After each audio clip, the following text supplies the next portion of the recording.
Hey friends, it's Just the Gems. I'm Brandon. It's finally here. Persona 3 Reload. I know, some of us thought it would never happen. I'll admit, I didn't think it would happen myself. Yet, here we are playing a ground-up remake of one of the greatest JRPGs of all time. And it's fantastic. But Persona 3 Reload will only keep you occupied for, what, 100 hours? Maybe 110 if you're a crazy completionist, not that kind. But what are you gonna do then? Look, relax. I'm here to help. Because Persona 3 was such an influential game for the industry, it became the inspiration for a ton of other great JRPGs. If you finish P3 Reload and you're hungry for more, here are 5 games that share some of Persona 3's DNA to help you through your withdrawal. Before we get to the games though, can I ask you to please like the video if you do in fact like it? It helps a ton. And if you would consider subscribing, I would appreciate it so much. All right, intro over, let's get to the games. This first grouping of games is what I'm calling the school sim category. These companies tasted what Persona 3 was cooking with its social links and between story event activities and decided to iterate on it themselves. There are a ton of games out there now that incorporate school simulation elements to varying degrees. For the most part, these games focus more on the relational aspect of the simulation, where your character can choose how to spend their limited free time and can build up relationships with the other characters based on those choices. Some of those relationships can even turn spicy. I mean, not that spicy, these are like teenage anime characters we're talking about. Maybe they smooch. But if you want to make 2 anime characters smooch, then these are the games for you. First up is Trails of Cold Steel. I'll admit, as a Trails fan, I was skeptical of the school sim element being added to the series. Trails has a lot going on all on its own, so did it really need a whole new facet of gameplay added to the mix? It turns out my fears were largely unwarranted. Trails of Cold Steel smoothly integrates its relationship elements, using its whole school setting and aesthetic to color the various events you get to experience. The benefits to gameplay of these relationship building segments come in the form of link experience. Every character has a link level with every other character, but your main character, Reen, has an advantage in that you can choose characters to give a giant boost in Link XP to by spending time with them. As your link level between characters increases, they gain more abilities they can use together in combat. Whether it's launching a follow-up attack when their partner breaks an enemy's weakness, or jumping in to offer a finishing blow when a partner's attack doesn't quite finish an enemy off, these enhancements really make or break the combat experience. Focusing on building the links between your favorite characters is key to everything. If you're in the mood for more turn-based combat with some Persona flavor, then check out Trails of Cold Steel. If it's your entry point to the Trails series, then you'll have a ton of great games to check out once you're hooked. If you want an action-y game as a palate cleanser after all the turn-based Persona 3 goodness, then Tokyo Xanadu EX Plus is a great choice. Much like Trails of Cold Steel, also from the same developer, by the way, but this game features a similar bonding system that rewards you for spending time outside of combat with your favorite characters. Tokyo Xanadu is an action RPG dungeon crawler. You and your party of characters explore a hidden dimension called the Eclipse, which is threatening to overtake the real world. It uses an elemental system to determine enemy weaknesses, where each element is strong to one and weak to one as well. You control one character at a time, but you can quickly swap between 2 other reserve members, so choosing the right character for the enemies you're facing is important. Clearing dungeons will earn you soul points that will increase your soul level, which in turn grants you more abilities to use in combat. But clearing dungeons obviously isn't the only way to do this. By hanging out with your friends in between dungeon crawls, you also have the opportunity to earn soul points, which can get you to your soul level goals much faster. I had a lot of fun when I played Tokyo Xanadu EX Plus for the first time. There's a ton of content packed in there beyond the main game, with an after story and a true ending to unlock, and obviously the requisite New Game Plus with a bunch of extra challenges for you if you really want to master the combat. Being bad at video games, I decided not to push my luck and just walked away with my true ending and called it a day, but maybe you'll feel differently. And now that this game is finally coming to Switch with a revamped localization, it's the perfect time to get hyped for it all over again. I'll be picking it up.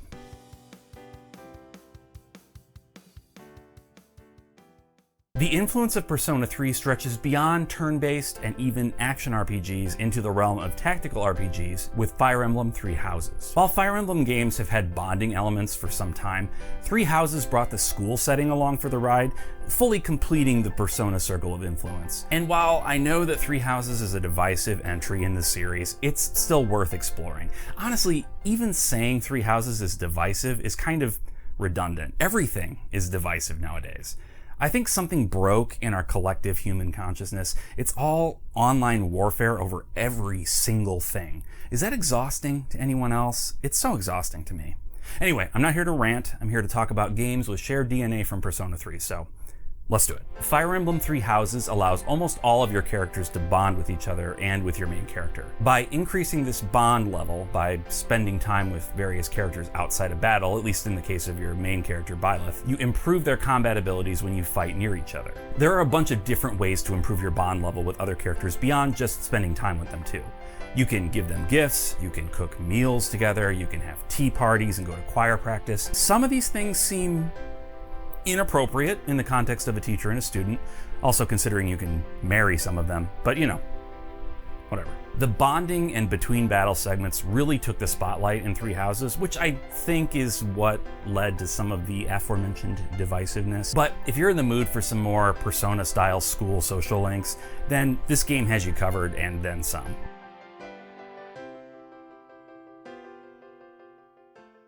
Okay. I know it might seem like cheating to mention a Shin Megami Tensei game in a list of games like Persona 3 Reload, because honestly, if you're in love with the mechanics of Persona 3 Reload, then just about any SMT game would be great to pick up. That's the series that spun off into Persona after all. But no, the reason I'm bringing up SMT3 Nocturne isn't just because it's an SMT game. No, this one shares some other similarities to Persona 3, and they're a bit harder to really define. SMT3 Nocturne is a very vibey game. You know how some games just have a cozy vibe like Blue Reflection or Animal Crossing or Potion Permit, and how some other games have a really cool vibe like Persona 5 Royal? Well, in addition to having similar cool vibes as its younger brother, Persona 3 also has a sort of darker element to it. The whole concept of exploring Tartarus during the dark hour feels very much in line with SMT3's entire thing. SMT3's dark and moody atmosphere is really what tells its story. Sure, there are characters and there's a plot that moves along from point to point, but beyond those standard elements, it has this pervasive darkness that's really incredible to witness. At times, you might not even be in the mood to stomach it, and when that happens, it would totally make sense to grab another game on this list. But if a brooding atmosphere is what you're looking for, then SMT3 Nocturne really captures a similar sort of feeling that Persona 3 was so successful in pulling off. Not to mention that the battle system is relatively similar, so the transition from Persona 3 to SMT3 should be pretty darn smooth. Keep in mind though that SMT3 is a hard game. It is brutal in that old school way, which can be a turnoff. Fortunately, the remaster of SMT3 on Switch and PS4 has an easy mode option. Some have said that this mode makes the game too easy, but fortunately you can switch between difficulties at will. So if you're running into a brick wall and just can't proceed, cough, Matador, cough, then make some difficulty adjustments and power through. I can't recommend this game enough, seriously. If you're into what Atlus does so well in the Persona games, you should check out Shin Megami Tensei 3 Nocturne.